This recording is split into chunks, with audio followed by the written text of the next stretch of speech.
যে তিনটের কারণে মা ফাতেমা জান্নাতের রানী আর আমার ঘরের ফাতেমা জাহান্নামের রানী। খুব মন দিয়ে শুনতে হবে, বুঝতে হবে। কবি লিখছে, দাও দাও দাও দাও, যদি হতে চাও নারী জান্নাতি জান্নাতি,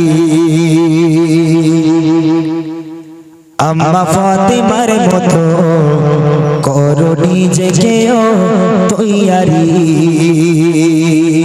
খুব মন দিয়ে শুনবেন, যদি হতে চাও নারী জান্নাতি জান্নাতি, আম্মা ফাতেমার মতো করো নিজেকেও তৈয়ারি।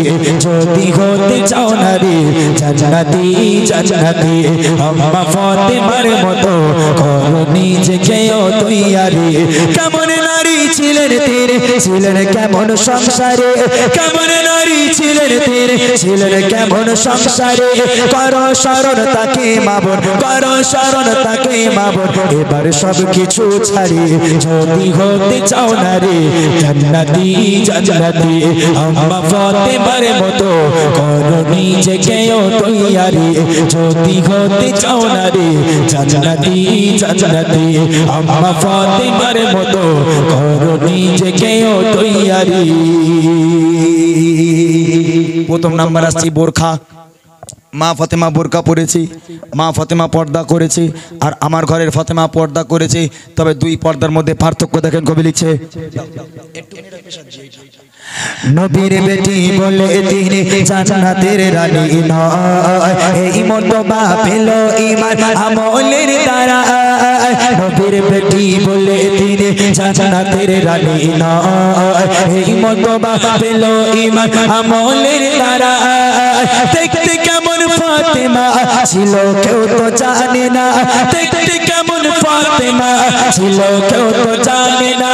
জীবন কাটে তাবলি দেবা, জীবন কাটে তাবলি দেবা, তাহার এক পোশাক পরি। যদি হতে চাও নারী জান্নাতি জান্নাতি, আম্মা ফাতেমার মতো করো নিজেকেও তৈয়ারি। যদি হতে চাও নারী জান্নাতি জান্নাতি, আম্মা ফাতেমার মতো করো নিজেকেও তৈয়ারি।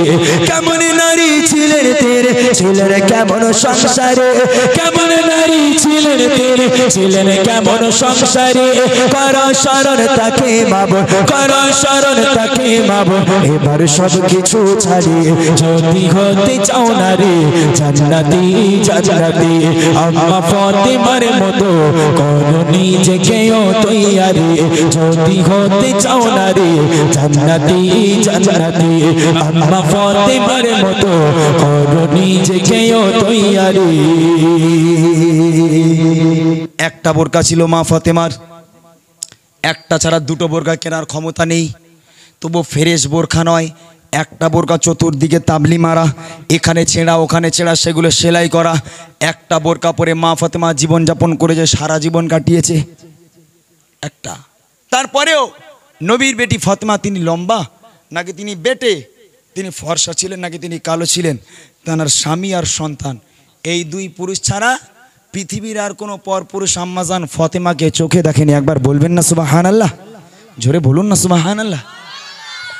একটা বোরকা পরে সারা জীবন কাটিয়েছে, তারপরেও মা ফাতেমাকে কেমন দেখতে, তিনি লম্বা না বেটে, তার শরীরের গঠন কেমন, পৃথিবীর কোনো পরপুরুষ মা ফাতেমাকে চোখে দেখেনি। আর আমার ঘরের ফাতেমারা একটা কেন, বাপ যদি বলে তোমার বাপ নামাজ পড়ে, তোমার মা নামাজ পড়ে, তোমাকে বোরকা পরতে হবে, আমার ঘরের বোনেদের মুখটা বাংলার 5 জায়গায় 6 হয়ে যায়। বলে আদিম যুগের লোক মনে হয় মা তুমি বোঝাতে পারো না তোমার স্বামী রে, আদিম যুগে লেগে যে বোরকা এনেছে, কোথায় ঢলা ঢালা এরম পায়জামা বের গেছে, হ্যাঁ প্লাজু, বলে ওই সমান কি এখন বোরকা পরতে হবে। বলো মা মানা যায়, কলেজে একটা কেউ বোরকা পরে যায় না, আমি বোরকা পরে যাব? আহা হা। বাপ বলে কোনো কথা হবে না মা, যদি তুমি বাইরে বারো বোরকা পরে যেতে হবে, আর যদি বাইরে যদি বোরকা না পরে তাহলে ঘরে দরজা বন্ধ করে থাকো। এখন উপায় কিচ্ছু নেই। আমার ঘরের বোন বাপের চাপে বোরকা পরেছে বটে, বোরকা পরে বাইরে যাচ্ছে, গজ গজ করতে করতে যাচ্ছে ওইরাম। হ্যাঁ কেন জন্মেছিলাম, কেন ওই ঘরে জন্মেছিলাম, হ্যান ত্যান বাবা সব বোনেতে ঝগড়া করে বলে। তা দেখবেন বোরকা পায়ের পাতা পর্যন্ত ঝুল, আর হাতের আঙুল পর্যন্ত টেনে টেনে হাতা চলে আসবে। তা বোন ঢেকে হয়ে যাচ্ছে, বলি ই মানসি পড়ে বল, হ্যাঁ শরীরে কিছু দেখা যায় মানসি পড়ে।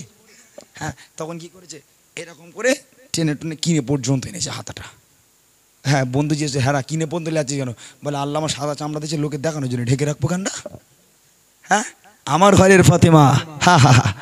বলে এরম ঢেকে রাখলে কি বিয়ের প্রস্তাব আসবে বল? ওই জন্য এত খুলে রেখেছি। কিন্তু নবীর বেটি ফাতেমা একটা বোরকা পরে সারা জীবন কাটিয়েছে। তারপরেও তানার গঠন কেমন ছিল, তানার গায়ের রং কেমন ছিল, তিনি লম্বা নাকি বেটে পৃথিবীর কোনো পরপুরুষ তানাকে দেখেনি, তাই তিনি জান্নাতের রানী। আর আমার ঘরের ফাতেমারা জাহান্নামের রানী। দেখো বলেছে নবীর বেটি বলে তিনি জান্নাতের রানী নয়, এই মর্তবা পেল ঈমান আমলের দ্বারা। নবীর বেটি বলে তিনি জান্নাতের রানী নয়, এই মর্তবা পেল ঈমান আমলের দ্বারা। দেখতে কেমন ফাতেমা ছিল কেউ তো জানে না, দেখতে কেমন ফাতেমা ছিল কেউ তো জানে না। জীবন কাটে তাবলি দেবা, জীবন কাটে তাবলি দেবা, পাহাড়ে এক পোশাক পরি যদি হতে চাও না রে জান্নাতি জান্নাতি। আম্মা ফাতেমার মতো করো নিজেকেও তৈয়ারি, যদি হতে চাও না রে জান্নাতি জান্নাতি। আম্মা ফাতেমার মতো করো নিজেকেও তৈয়ারি। প্রথম নম্বর গেল বোরখা, দ্বিতীয় নম্বর স্বামীর খিদমাত। আমার ঘরের ফাতেমার খিদমাত, স্বামীর খিদমাত, আর নবীর বেটি ফাতেমার স্বামীর খিদমাত। দেখেন কবি লিখছে পিতার কথায় স্বামীর সেবা করতো অবিরাম, কখনো করেনি কিছু তারে অপমান। পিতার কথায় স্বামীর সেবা করতো অবিরাম, কখনো করেনি কিছু তারে অপমান। গরিব ছিল তার স্বামী তবু তার কাছে দামি, গরিব ছিল তার স্বামী তবু তার কাছে দামি। না খেয়ে দিন রাত কেটে যায়, না খেয়ে দিন রাত কেটে যায়, স্বামীর সেবা করি যদি হতে চাও না রে জান্নাতি জান্নাতি। আম্মা ফাতেমার মতো করো নিজেকেও তৈয়ারি, যদি হতে চাও না রে জান্নাতি জান্নাতি। আম্মা ফাতেমার মতো করো নিজেকেও তৈয়ারি। আগে বলেছি মা ফাতেমা গরিব ছিল, এটা ভালো করে বোঝেন। এখন তার স্বামী ছিল হযরতে আলী। হযরতে আলী কাজবাজ নেই, তিনি বাড়ি কিছু খাবার আনতে পারেন না, একটা শাড়ি কিনে দেবার ক্ষমতা নেই, একটা বোরকা কিনে দেবার ক্ষমতা নেই। কিন্তু মা ফাতেমা কোনোদিন আলীর চোখে চোখ রেখে বলেননি যে আপনি আমার স্বামী হওয়ার যোগ্য না। কেন? বলে আপনি আমার একটা স্বামী, আপনি আমার স্বামী, আপনি আমার একটা বোরকা কিনে দিতে পারেন না, একটা শাড়ি কিনে দেবার ক্ষমতা নেই আপনার, একবেলা খাওয়া দেওয়ার ক্ষমতা নেই। কেমন স্বামী, কিসের স্বামী আপনি? মা ফাতেমা কোনো দিনের জন্য এরকম আলীকে বলেনি, চোখে চোখ রেখে কথা বলেনি। আর আমার ঘরের ফাতেমা ধরে নেন ভাই রাজমিস্ত্রি কাজ করে, এক যুবক রাজমিস্ত্রি কাজ করে, 8টায় বার হয়ে গেছে, সন্ধ্যার আজান হব হব ভাব, তখন হাত মুখ ধরছে, লেবারের কাজ করেছে, হাত পাতলো, ঠিকাদার 400 টাকা দিল। ওই 400 টাকা নিয়ে আমার ঘরের ভাইটা সে ভাবছে আমার বউকে আজ 1-2 মাস হয়ে গেল কিচ্ছু দেয়নি, আজকে 400 টাকা দিয়ে বউর জন্য একটা গিফট নিয়ে যাব। কে গিফট? দোকানে গেল, গিয়ে দেখলো একটা ভালো শাড়ি আছে, দাম 500 টাকা, দাম দর করে 400 টাকার একটা শাড়ি নিয়েছে। ওই 1 টাকা পকেটে রাখিনি, সাইকেল করে খুশি মনে বাড়ি যাচ্ছে, বউকে গিফট করবে। আহা কি ভালোবাসা ওই রাজমিস্ত্রির মনের মধ্যে বউয়ের জন্য। চলে গেল বাড়ি, গিয়ে দরজা খুলে ডাকছে ফাতেমা, ও ফাতেমা। আমার ঘরের ফাতেমা বার হয়ে এলো। ওরে বাপরে, আমার ঘরের ফাতেমার ভাব কি! দরজা খুলে বলতেছে ওই রকম করে দেখতেছ কেন, বুদ্ধি ধরেছ নাকি, ওই রকম করে দেখতেছ কেন? বলে না ফাতেমা তোমার জন্য আজ একটা শাড়ি এনেছি। আহা তোমার জন্য খুব মন খারাপ করছিল, 1 টাকা পকেটে রাখিনি, যা কাজ করেছি তোমার জন্য শাড়ি এনেছি। তখন আমার ঘরে ফাতেমা বলতেছে বাবা সূর্য কোন দিকে উঠেছে, আমার কিপ্টে স্বামী শাড়ি এনেছে। তারা ভালো কথা, এখন বউ শাড়িটা হাতে নিল, নিয়ে উল্টে পাল্টে ভালো করে দেখছে। অনেকক্ষণ দেখার পর স্বামীকে বলছে, বলে এটা শাড়ি? বলে কেন? বলে মানসি পড়ে। বলে কি হয়েছে? বললে আমার বাপ মা যে তোমার কি দেখে বেঁধেলো আমি ঠিক বুঝতে পারিনি, তোমার মতন স্বামী থাকার থেকে মরে যাওয়া ভালো। বলে কেন? বলে তোমার চোখে কি নেওয়া হয়েছে? গ্রামের বউগুলো কত দামি দামি শাড়ি পরে, তুমি চোখে টের পাও না? তোমার ছোটো ভাই তোমার ছোটো বার বউকে কত দামি দামি শাড়ি এনে দেয়, ওই রকম স্বামী একটু হতে পারো না?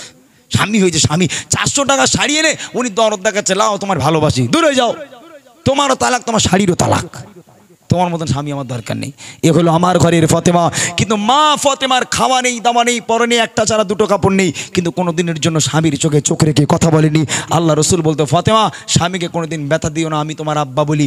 আল্লাহর পরে যদি কাউকে সেজদা করার হুকুম দিতাম, আমি প্রত্যেক নারীকে বলতাম হে নারী তোমরা তোমার স্বামীর পায়ে লুটিয়ে পড়ো, স্বামীকে সেজদা করো, স্বামীকে যেন কোনোদিন ব্যথা দিও না। তাই তিনি জান্নাতের রানী। কবি লিখছে পিতার কথায় স্বামীর সেবা করতো অবিরাম, কখনো করেনি কিছু তরে অপমান পিতার কথায় স্বামীর সেবা করতো অবিরাম কখনো করেনি কিছু তরে অপমান গরিব ছিল তার স্বামী তবু তার কাছে দামি গরিব ছিল তার স্বামী তবু তার কাছে দামি না খেয়ে দিন রাত কেটে যায় না খেয়ে দিন রাত কেটে যায় স্বামীর সেবা করে যদি হতে চাও না রে জান্নাতি জান্নাতি আম্মা ফাতেমার মতো করো নিজেকেও তৈয়ারি যদি হতে চাও না রে জান্নাতি জান্নাতি আম্মা ফাতেমার মতো করো নিজেকেও তৈয়ারি। ছোট করে শুনিয়ে দিলাম আমি, এবার বুড়িমা গজলটি গাইব। আর আমাদের সঙ্গে আরেকজন শিল্পী এসে